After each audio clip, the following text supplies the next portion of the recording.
السلام عليكم ورحمة الله وبركاته. ازيكم يا حبايبي؟ عاملين ايه؟ يا رب تكونوا بخير. النهارده بقى ان شاء الله هنعمل معاكم الجلاش. رولات الجلاش كده محشية كنافة بطريقة يعني ايه بصراحة روعة، وطلع تحفة خالص. واخد بقى اللون الذهبي الجميل ده زي ما انتوا شايفين كده بالجمال والروعة دي. ندخل بقى على طول على الطريقة. حطيت هنا بقى الطاسة، هنحط فيها معلقة كبيرة سمنة بلدي عشان هنحمر ايه الكنافة. دول شوية كنافة كده كانوا عندي في الفريزر، طلعتهم يعني ايه عملتهم كده بايديا. اللي حابب بقى يضربهم في الكب عشان ينعمهم كده بس هما كانوا سهلين يعني. وحطيت معلقة سكر بودرة. هنتني بقى نقلب فيهم كده لحد ما ايه ما يحمروا ياخدوا لون ذهبي كده جميل. اهم حاجة ما تسيبوهمش يعني عشان هي ايه بتتحرق بسرعة. اهي بدأت بقى تاخد لون كده، بس انا عايزة بقى تبقى لونها ذهبي اكتر من كده شوية.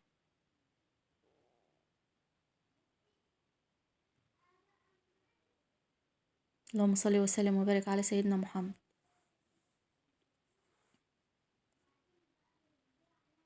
بقول لكم يعني لونها هنسيبها بس ايه تاخد كمان لون بسيط كده وتبقى كده جاهزة معانا. هنا كده الكنافة بقت جاهزة. هنروح بقى عشان نعمل ايه الطريقة بتاعتنا. بس انا سبتها يعني ايه بردت شوية. دي بقى لفة جلاش فردتها انا كده ومغطيها بالفوطة عشان ما تنشفش. هنحط بقى كده ايه على الرخامة وندهن بقى ايه. هنحط انا في اللفة ورقتين بس.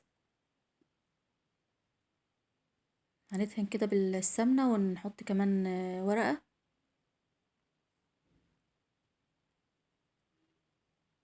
وندهن برضو سمنة. اهم حاجة طبعا ان احنا ندهن سمنة كده بين الطبقات عشان يطلع مورق يعني وايه وجميل.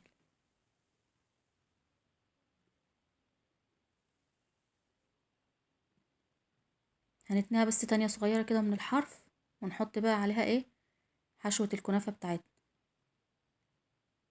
انا محطتلهاش ولا شربات ولا اي حاجة، انا اكتفيت بمعلقة السكر البودرة بس اللي انا حطيتها عليها وانا بحمرها. عشان طبعا لسه الجلاش يعني في الاخر هنسقيه شربات.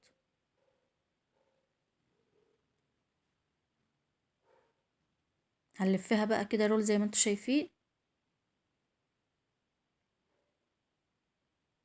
ونحطها بقى في الصاج بتاعنا.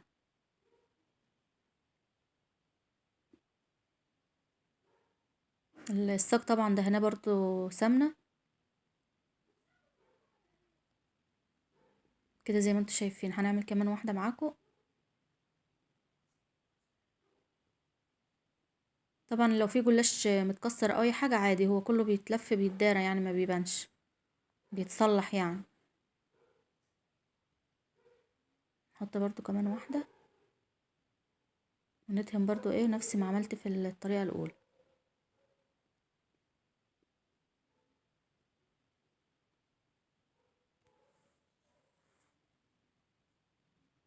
نحط برضو الكنافة. ممكن بقى تتحشي مكسرات برضو بالطريقة ديت، تبقى حلوة برضو، او كريمة او قشطة. بس انا يعني حبيت الكنافة كانت عندي يعني في الفريزر فحبيت ايه استخدمها يعني. بس بصراحة كان طالع طعمه جميل خالص.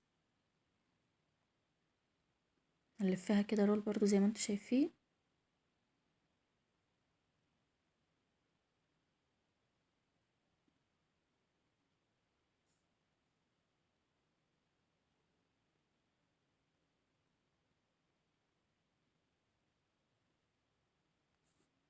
نخلص بقى كل الكمية ونرجع لكم. هنا بقى ما شاء الله بعد ما خلصت كل الكمية هنقطعها بقى.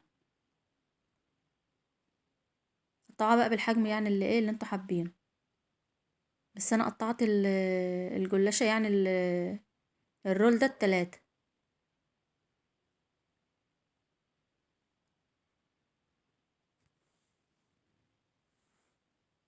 او اربعة تقريبا. ايوه اربعة. هنحط بقى بقية السمنة نحطها كده عليه عشان يتشرب كله بالسمنة.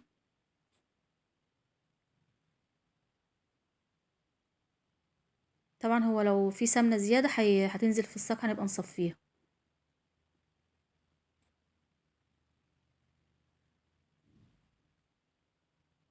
انا مسخنة طبعا الفرن على درجة حرارة عالية. هندخله بقى الفرن، اول ما يطلع هنوريهولكم. هو ما بياخدش وقت كتير في الفرن، حوالي ربع ساعة او تلت ساعة.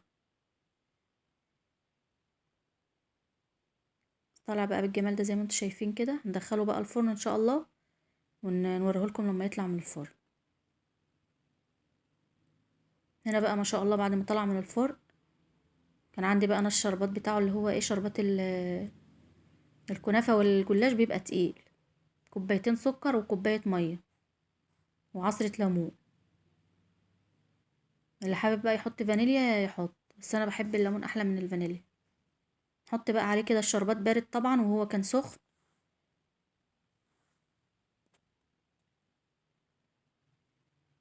هنغرب بقى معاكم في الطبق.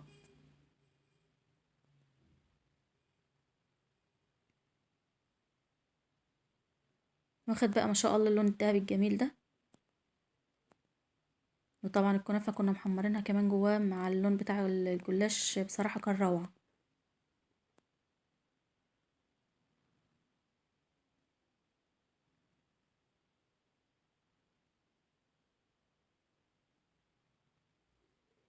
اللهم صل وسلم وبارك على سيدنا محمد.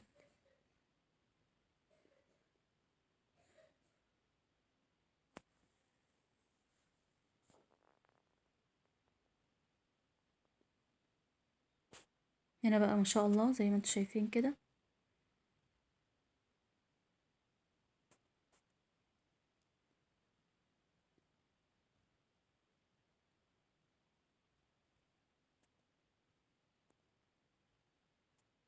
ما شاء الله لفة الجلاش عملت لي كمية حلوة خالص.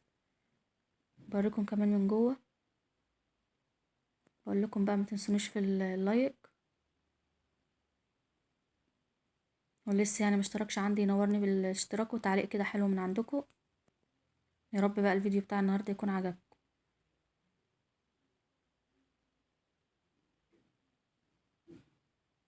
السلام عليكم ورحمة الله وبركاته. مع ألف سلامة.